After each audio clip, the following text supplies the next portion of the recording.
Have you ever felt a sudden shift in the atmosphere? A moment when the world around you seems to pause and hold its breath? Recently, across the United States, we have witnessed a chain of events so synchronized that they simply cannot be ignored.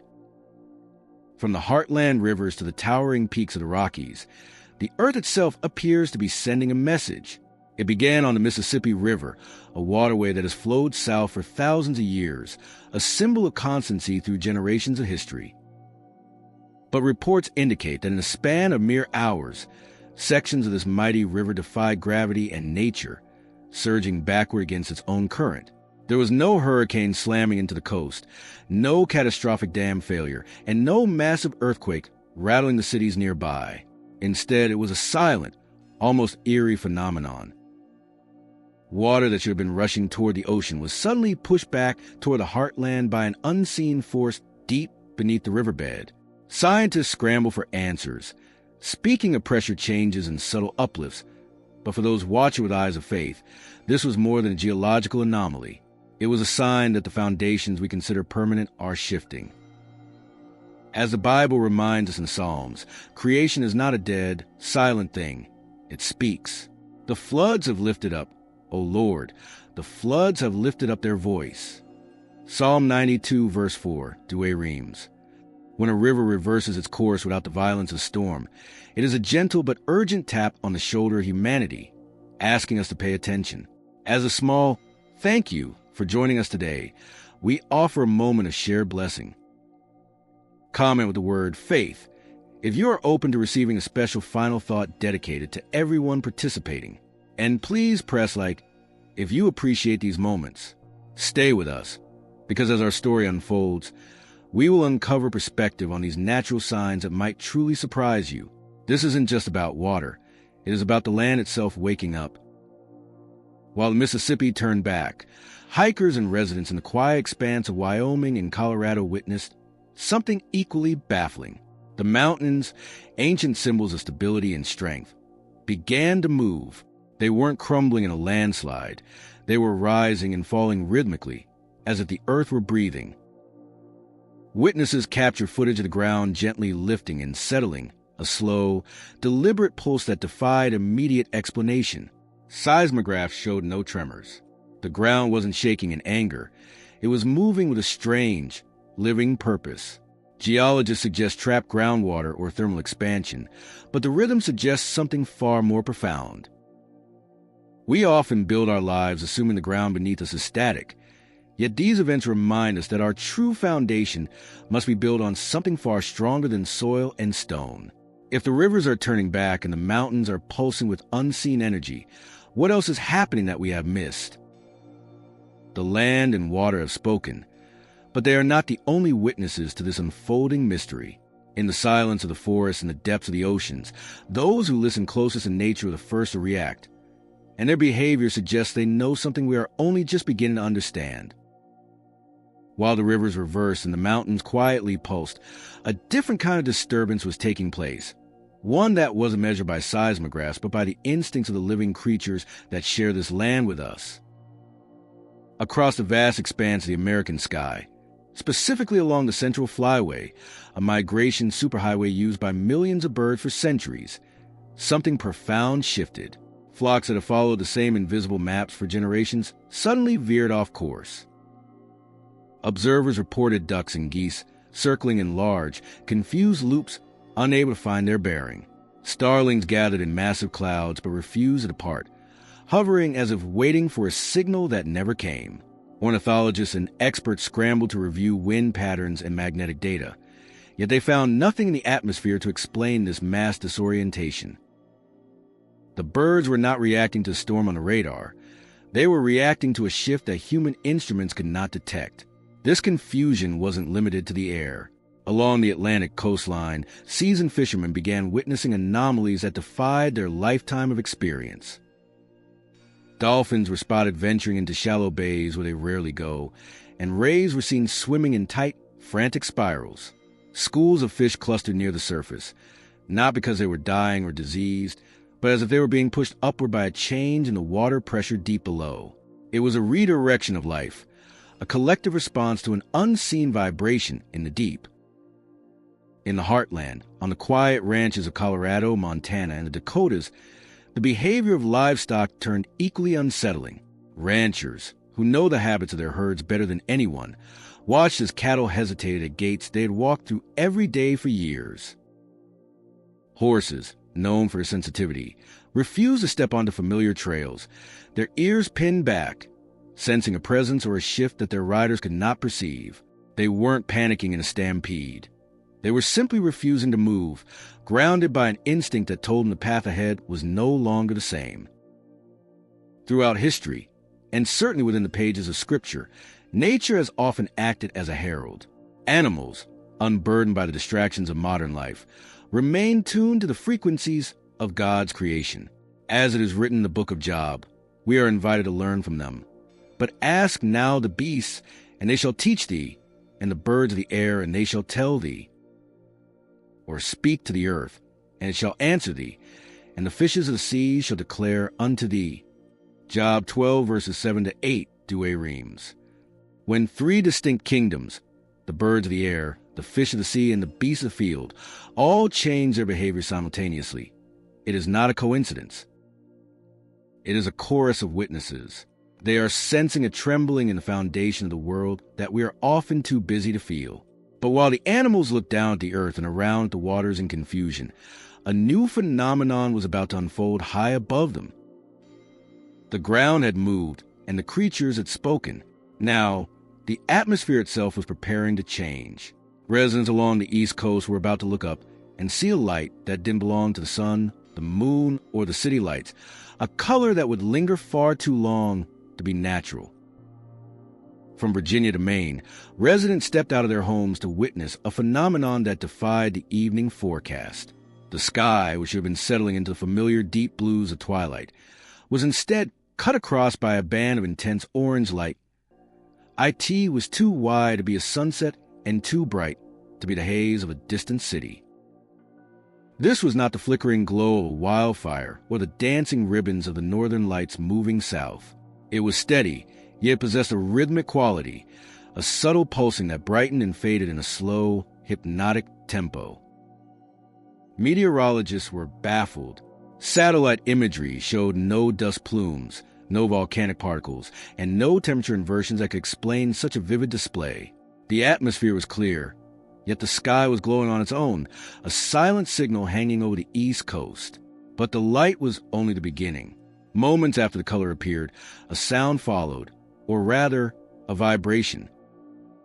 It was a low, sustained hum, not loud enough to be deafening, but deep enough to rattle window panes and be felt in the chest. It wasn't the roar of a jet or the rumble of thunder. It was a frequency that seemed to come from the air itself. While eyes were fixed on the heavens of the east, the ground in the American heartland was preparing to reveal a secret of its own. In rural Oklahoma, what began as a routine report of a sinkhole quickly turned into a discovery that challenged our understanding of the land's history. A circular depression opened in a pasture, but as the soil fell away, it didn't reveal a jagged, chaotic void. Instead, it exposed a symmetrical stone foundation embedded deep within the earth. These were not random rocks tumbled together by time. The stones were carefully shaped and fitted with precision that suggested intentional construction, a geometry of straight lines and right angles hidden beneath the grazing land. Even more intriguing, geologists noted that the material wasn't local. This stone did not belong to the natural formations of Oklahoma. It was a structure designed, built, and then buried, waiting for a moment like this to reemerge. The discovery forces us to confront a profound spiritual truth. Things that are buried are not meant to stay hidden forever. As the Gospel of Luke reminds us, for there is nothing covered that shall not be revealed, nor hidden that shall not be known. Luke 12, verse 2, Douay Rheims. The earth is peeling back its layers. The sky is pulsing with light. These are not random accidents of nature. They are unveilings. If the sky is signaling and the earth is opening to reveal ancient foundations, we must ask ourselves what is happening in the spaces in between. Because while the heartland exposes its secrets, a new and mysterious sound has begun to rise from the coast, one that is causing even the most skeptical experts to listen closely. While the skies above the East Coast pulse with unexplained light, A different kind of disturbance was rising from the ground along the Atlantic shoreline. Late one evening, residents from the bustling streets of New York to the quiet coast of Rhode Island and Boston reported a deep, continuous hum. It wasn't the chaotic noise of city traffic or the roar of the ocean.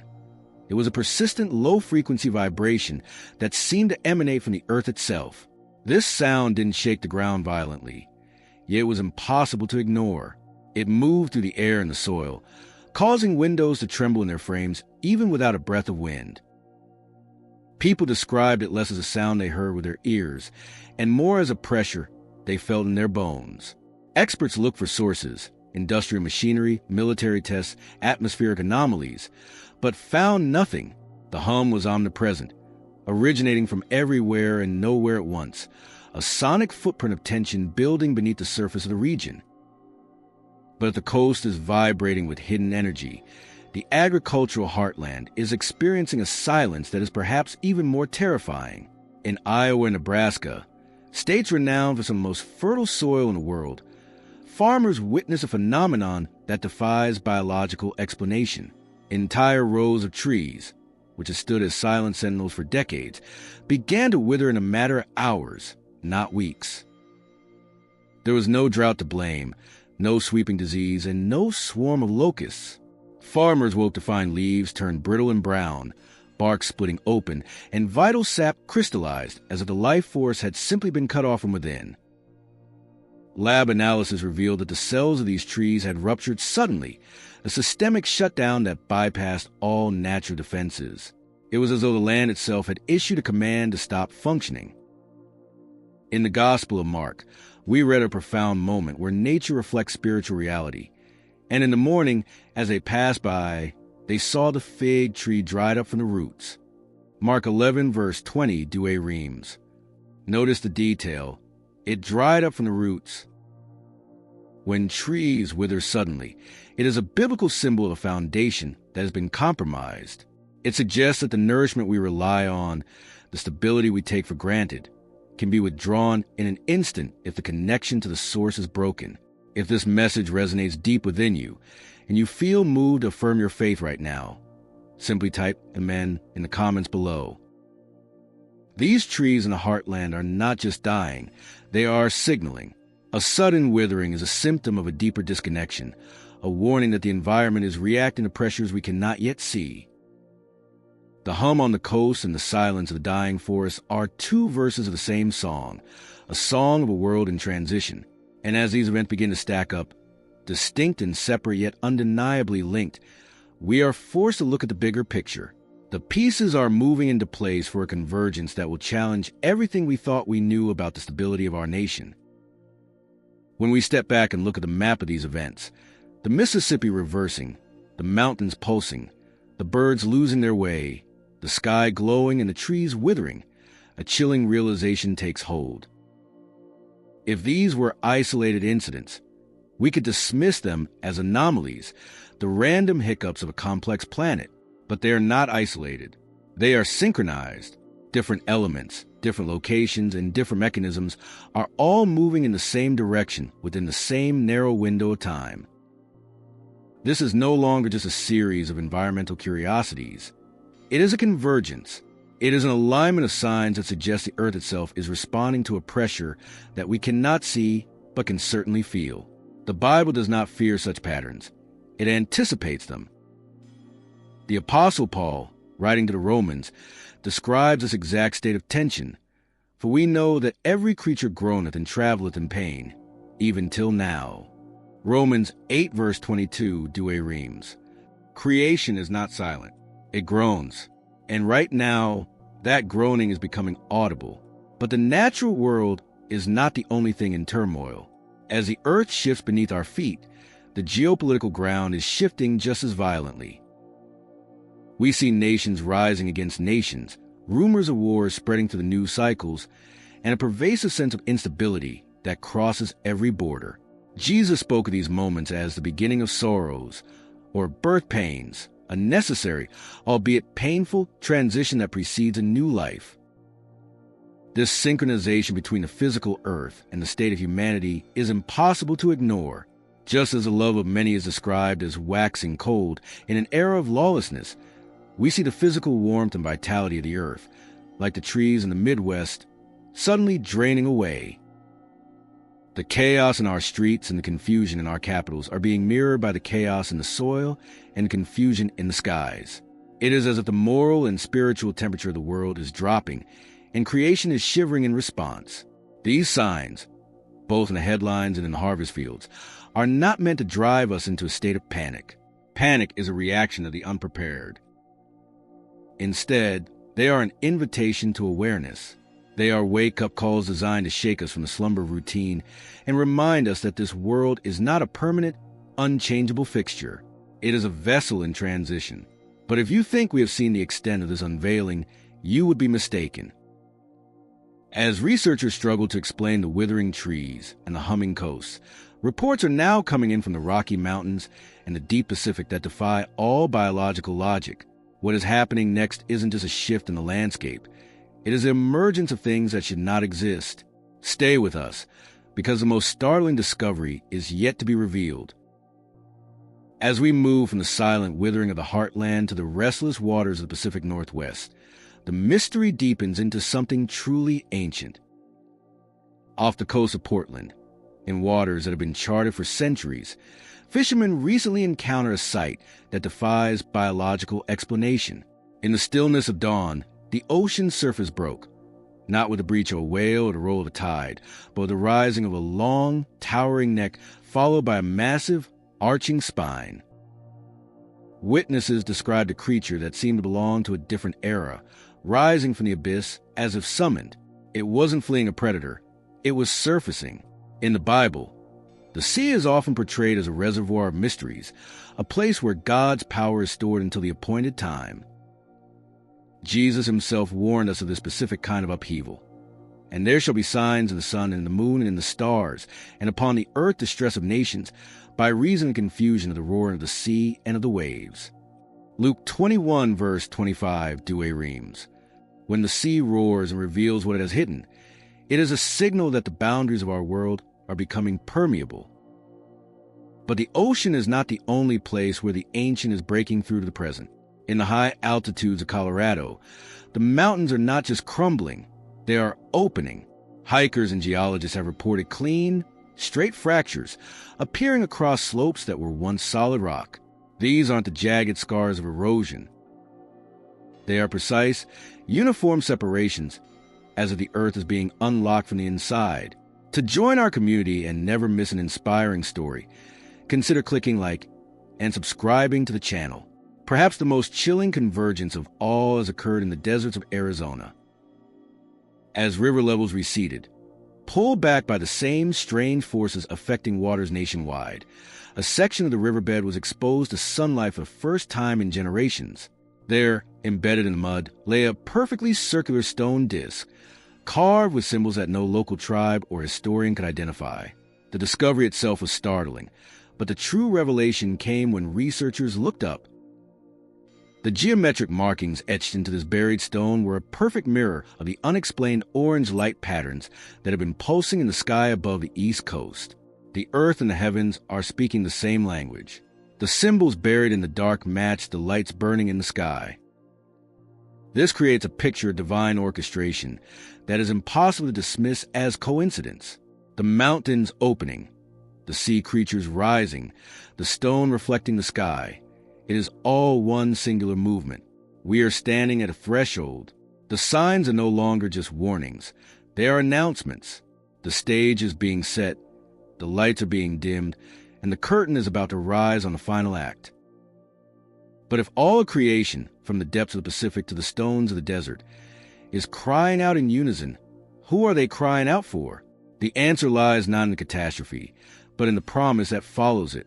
Stay with us for the final chapter, where we will reveal the ultimate meaning behind these events and the glorious hope that stands ready to answer the groaning of the earth. If we look at these events through the lens of the evening news, the picture is terrifying. Rivers reversing, mountains trembling, skies changing color, and ancient stones speaking from the dust. It looks like a world spinning out of control. It looks like chaos. But if we look at these same events through the lens of Scripture, the picture changes entirely. What looks like a breakdown to the world is actually a breakthrough for the kingdom. Many faithful believers and elders are saying that we are witnessing the very footsteps of the return of Jesus. The Bible describes these moments not as a death rattle of a dying planet, but as birth pains. And as any mother knows, birth pains are not a sign of death. They are the most intense signal of incoming life. The end times is a phrase that often brings fear, conjuring images of storms and destruction. But for those who know the promise, it is not about the end. It is about the beginning of something far better. Think of the rescue plan that was set in motion thousands of years ago. Jesus reassured us that when we see these things begin to come to pass, we should not hang our heads in despair. Instead, we should lift them up. As it is beautifully written in the book of Revelation, the ultimate destination is not a broken earth, but a renewed one. And God shall wipe away all tears from their eyes. And death shall be no more, nor mourning, nor crying, nor sorrow shall be any more, for the former things are passed away. Revelation 21 verse 4, Douay Rheims. The ground cracking in the Midwest and the hum on the East Coast are the sounds of the former things passing away. The world is fragile without Jesus, and it is groaning for his return. These signs, the strange migrations of withering trees, the rising waters, are reminders that this present world is not our final home. They are shaking us so that we might let go of the temporary and hold fast to the eternal. So, how do we respond? We do not respond with panic. We respond with preparation. We live like his first coming truly mattered, and like his second coming could happen at any moment. We are called to be like the faithful servants who, while their king was away, did not hide in fear but occupied themselves with his business until he returned. We are called to watch, to pray, and to stand firm in love even when the love of many waxes cold. The signs are here. The alignment is real. The earth is ready. The question is, are you? As we conclude on this message of profound hope and urgent preparation, we invite you to declare your faith. Comment Jesus is King below to affirm this truth with us. And your journey doesn't have to stop here. Click on the video appearing on your screen now for another powerful message we prepared for you.